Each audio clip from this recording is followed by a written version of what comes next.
Hey YouTube, welcome back to my channel. I'm Jesse Rebirth for any first time viewers, and today we're going to be talking McFarlane toys. So, if you don't know who Todd McFarlane is, you've probably been living under a rock your whole life, or you just really weren't that much into comic books. Todd McFarlane is one of the founders of Image Comics. He created Spawn Comics. Him and Jim Lee and a couple others branched off, created Image. They were the superstars of the 90s. I was a little kid, but I still knew who Todd McFarlane was. I mean, McFarlane Toys and myself go way back. I remember getting the Spawn Alley playset and car, and I believe the Spawn figure with it, at a Costco. That's how big these things were. They were everywhere. They were putting them together in those Christmas packs. You could find them in almost any store you went into, and then as time went on, McFarlane Toys kept growing into different things. Like they had the Tortured Souls, they had the Twisted Christmas, they had the Twisted Land of Oz, that they kept doing these real weird, cool, taboo things. And you'd find them in Spencer's. Like I remember every Saturday when I would go to the mall with my family, I'd always have to go into Spencer's to see what they had for McFarlane Toys. And then he got into the Metal Gear toys. Metal Gear Solid 2, went on to the anime toys. I mean, McFarlane was booming for a long time, and he had his Dragon line. They're real expensive if you look for them nowadays, but they hit Halo 3, and they were destroying it with Halo 3, and at Reach kind of started to taper off, and then it kind of felt like McFarlane disappeared from the scene. And I would tell Karen, like, it was sad to see where McFarlane Toys were nowadays. I would tell her that all the time, how much I loved them as a kid. I know there's a big controversy where they fired all their sculptors and did all this, and they went off and created NECA and whatnot. I don't know how validated that is. That's just what I had heard through the grapevine. But I always had liked McFarlane Toys. I still have all my McFarlane Toys. You know, like when they do the special Spawns sitting in the throne with the skull and everything. And then when I heard McFarlane was getting DC, I was like, well, this is interesting. Because we like the ones that Mattel were doing, and those, like, we got some of those we need to open still too. But when the McFarlane ones hit, and these new Spin Doctor, well, Batman toys that are selling like hotcakes, McFarlane figures were hard as hell to find right when they came out. I've been sitting on these since about Valentine's Day. Karen bought me these 3 for Valentine's Day, and she bought me this one, and then I found this one at a Walmart. They're still pretty hard to find. You'll find the animated Batman a lot. You'll find the animated Superman a lot. You'll find the Rebirth Superman. You'll find this Batman quite a bit as well. These 3 are like non-existent everywhere I look. These 3 are super dope though, because we're going to build the Batmobile today. We're going to focus in on these 3 here first and set these 2 off to the side. Now, I'm not much of a toy opener when it comes to figures like these, but I could not sit on this Batmobile much longer, or these figures. I want to get them open. I want to see what the buzz is about them. I want to know. If anyone has seen recently, Todd McFarlane announced a Kickstarter for a Spawn figure. That Spawn figure is a remake of the very first Spawn toy that ever released. I actually have that one and all of those still, where they all came with comic books, but I opened them all as a little kid. This toy on Kickstarter, the last time I checked it, was at $1,900,000 and so. It's almost breaking the $2 million mark for one Spawn. We have classic, modern, and a black and white version. You could get a 3-pack that was going to come with 3 extra heads, in which none of us really paid attention, but that was a stretch goal. I bought it on the pretense that I was getting those heads no matter what, but we've jumped way past the goals we needed to get those heads, so I guess it really doesn't matter at this point. So, inside here, you can see we got like a little trading card. Nightwing from the Court of Owls right there. I actually have a t-shirt of that as well. Nightwing has always been my favorite Robin. And then I really like Jason Todd just because he's so unique. We got this nice little plastic stand with a little DC sign on there. But that Spawn is selling like hotcakes, and I highly suggest anyone who likes Spawn jumps over there and checks it out. So, we'll set these two off to the side. We got a baton.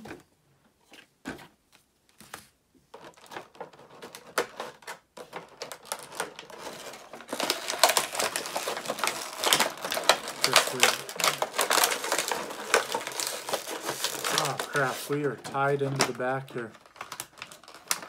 You know, it's cool though, because I really like the way Todd McFarlane's approaching this. He was saying that he wants to do some more build-a-figures where you only have to get 5 figures or possibly 3 figures to build the whole build-a-figure, because there's always a large number of figures you got to get, and there's always those couple that no one even wants, but, you know, it's a marketing thing. We got our other baton. Alright, that's what we're all waiting for. We got part of our Batmobile.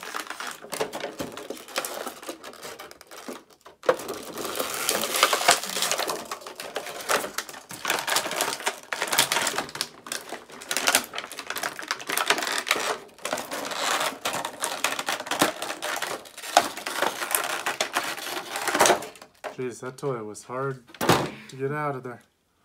Alright. So you can see our articulation. We got a shoulder, twists at the bicep, curls in 2 ways through the elbow. We got a wrist joint that curls and bends. Got a neck joint and a head joint. Oh no, just a head joint. Our head can swivel. Our chest does the same. Our torso does the same. Our legs kind of got 2 joints in there, as you can see, one that kind of lifts up, in and out, and this one to kind of curl your leg a little tiny bit. We got the double knee joint. Oh, that's kind of stiff right there. That one moved. There we go. Pinched the shit out of me. So, we got Nightwing. Let's check this out on this stand. Foot fits right in. You definitely probably want to give him a really cool pose. You could almost do his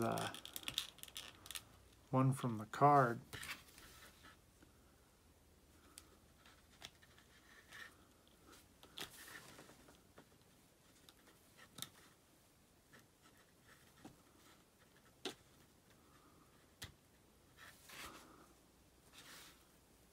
Really don't know which way these batons are supposed to be going in. I think this side, the little ribbed side, would be the handles.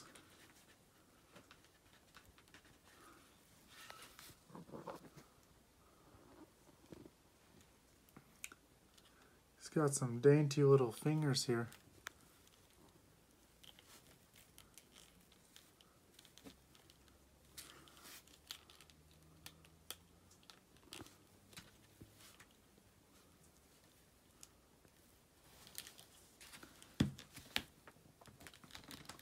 There we go. And we also got this spot in the back here where we could pop his batons on his back.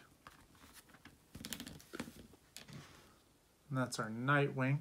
Let me take a look. What did I do with this outer box? Oh. Let's see how those... That doesn't really show us what we're supposed to do with his batons. But... Alright, let's go ahead and pop Batgirl out, because we gotta get this Batmobile built. I really dig this design for Batgirl. I think she's gorgeous. They had this same design running in Heroes in Crisis, which Karen and I really enjoyed. We really like Tom King. I know a lot of people out there will disagree. Everyone likes what they do or dislikes what they do, you know. We enjoyed Tom King a lot. go ahead and pop her little card out. I think Clay Mann's drawings are just incredible. We're waiting on the Batman and Catwoman series that him and Tom King are finishing up. And I do know that I had read not too long ago that they had recruited Clay Mann to do the whole series, not just like the beginning book or whatever. That guy's also been putting out some of the coolest artwork during this whole quarantine. I know Jim Lee's doing like a drawing every day or every week. I'm pretty far behind on all that. But he's been putting out some masterpieces. I've always been a big Jim Lee fan.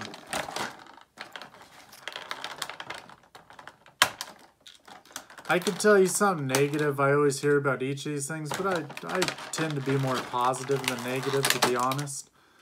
I like what we can get for the most part. I'll tell you when I don't like something. Like I was very vocal about the new Batsuit owl. Absolutely hate it, but it's growing on me now. So check it out. We're going to connect these. It's almost the rest of it. All right, she's gorgeous. These toys feel nice too. They don't just feel real cheap. Her cape looks cool back here. Nice little sculpt. I dig her boots down here. That's some major toe articulation. But she's a good looking Batgirl. Like, that's a good looking Barbara.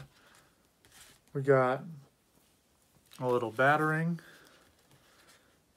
And we also got a little grapple. Now there was the Bat Raptor that was part of, it was right there at the beginning of the Batman Who Laughs miniseries, and I seen that. We didn't pick it up yet, but I'm not opposed to it. That looks pretty cool. I dig it. All right, now this superstar. Ever since Dark Knight's Metal, the Batman Who Laughs has been absolutely everywhere. Even if you don't know what Dark Knight's Metal is, you don't know the Batman Who Laughs miniseries, you don't know anything about it, I guarantee you've seen the Batman Who Laughs, and you probably know it's a mix of a Joker and a Batman of some kind. And, I mean, for most of my life until I was a comic reader at a young age, I just thought these toys were just toys. I didn't know they had stories behind them as a little kid. When the JLA hit the scene and all those, the JSA, those Grant Morrison, kind of like 90s, early 2000s, more late 90s. When those toys started popping up everywhere, I had no clue that's what was going on in comics at that time. But as you grow up, you start going backwards and reading, you're like, oh man, that makes sense.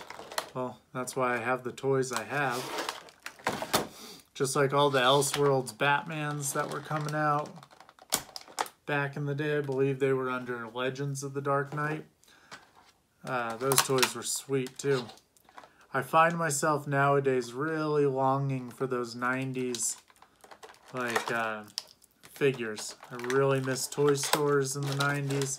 I think it's a complete bummer that you can't just go to a Toys R Us nowadays.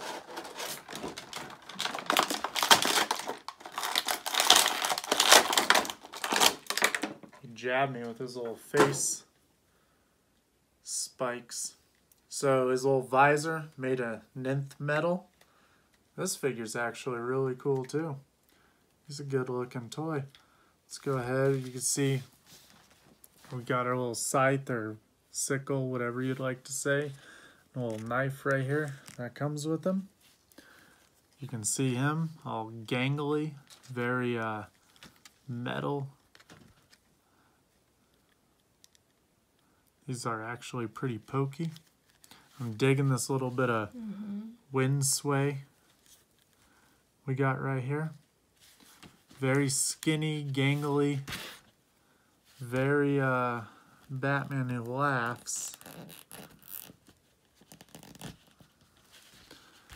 I did like that Todd was saying that with his series of DC toys, he has been given full range to do anything in the DC universe. So, I mean, we might be seeing some wild toys eventually because these things are doing well. And as far as I could tell, McFarlane is back on top of his game, and I'm happy for him. I couldn't be happier for him. I like to see that guy succeed. All right. Our Batmobile, the last pop-in.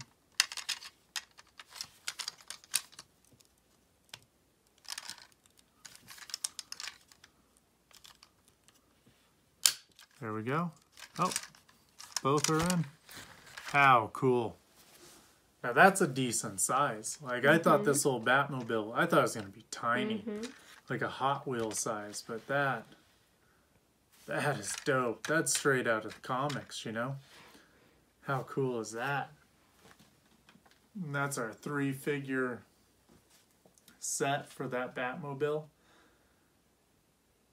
I love it. These McFarlane toys are killer. I mean, they are awesome. What we'll do, just so we don't draw this out too long, we'll leave it with these 3.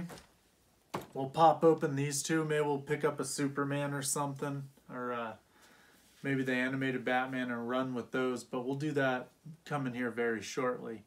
But for now, I mean, these 3 are cool.